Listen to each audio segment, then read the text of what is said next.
लुशकास joint की बात करते हैं, अनकोवर्टिब्रल और लुशकास जॉइंट्स जो होते हैं, you seeing this as the body of vertebrae in the cervical region. First and second को मैंने बताया था, छोड़ देते हैं। और here you will see कि जो ये elevated margins हैं, ये you can say these are called the uncinate process, ठीक है। तो ये uncinate process है, upper vertebrae के lower margin laterally से join करके बनाते हैं, these are uncovertebral और Lushkas joints. These are cause for pain in case of degenerative changes और late age में ज्यादा common है ये। एंड सर्वाइकल वर्टिब्रे, अच्छा और एक और इम्पॉर्टेंट पॉइंट है, दूसरी चीज जैसे हम सारे टिपिकल वर्टिब्रे की बात करते हैं, you have intervertebral joints between the posterior articular facets above and below, ठीक है। सो ये पोस्टीरियर आर्टिकुलर फेसिट्स होते हैं जिससे ये आर्टिकुलेट करते हैं vertebrae above and below. And remember the example of this posterior articular face it is also, जो अभी हम पढ़ चुके हैं, that is lateral atlantoaxial joint.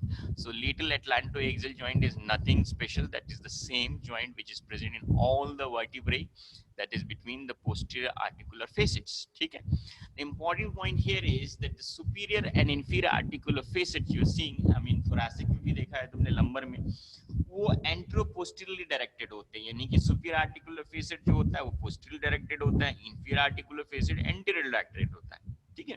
तो जिसकी वजह से अगर कोई एक वर्टिब्रा आपस में डिसलोकेट होगा, there are very much chances for the fracture of the articular facets. The important thing is, if a person falls from a height और suddenly जब if it falls तो उसकी गर्दन मुड़ जाती है, like there is extreme flexion of the or extension of the cervical region if a person falls from a height, तो obviously death तो हो ही जाएगी, बट जो डेथ होगी वो बेसिकली डिसलोकेशन या fracture of the cervical spine से होगी।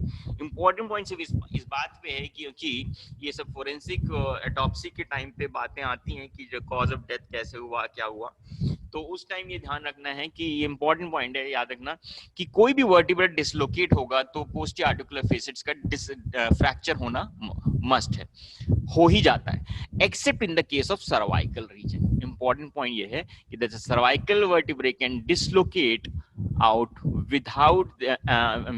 without fracture of their articular facets due to their horizontal position. Important point is, तुम cervical vertebrae देखना, बुक में पढ़ाया गया होगा that the posterior articular facets are horizontally placed.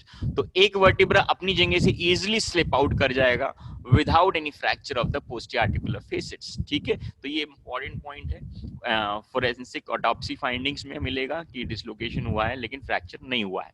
तो superior articular facet is flat but that is directed backwards and upwards, ये देख रहे हो, and inferior articular facet is also flat but is directed forward and downwards, लेकिन होते दोनों ही flat है, ठीक है।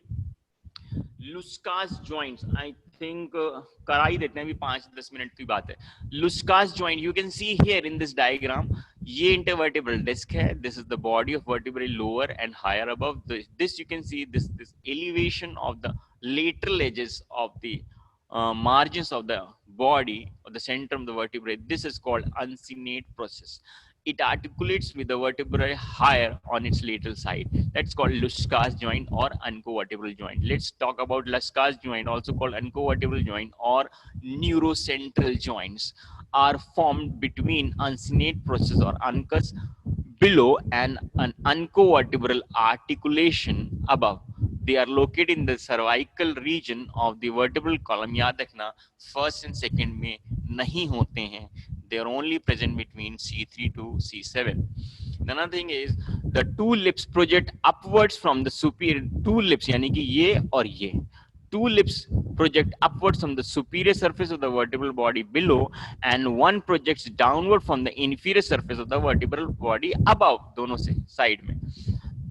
they allow for the flexion and extension, देखो flexion extension तो कराएंगे ही, but they limit lateral flexion in the cervical spine, यानी lateral flexion को जो limit करेगा वो अनकोवर्टिब्रल जॉइंट है। ओल्ड एज में ये ज्यादा प्रॉब्लम बन जाती है, ठीक है। तो फ्लेक्शन एंड रोटेशन को लिमिट कर रहा है LR ligament, and old age में लेटरल टिल्टिंग को जो लिमिट कर रहा है दैट इज अनकोवर्टिब्रल जॉइंट।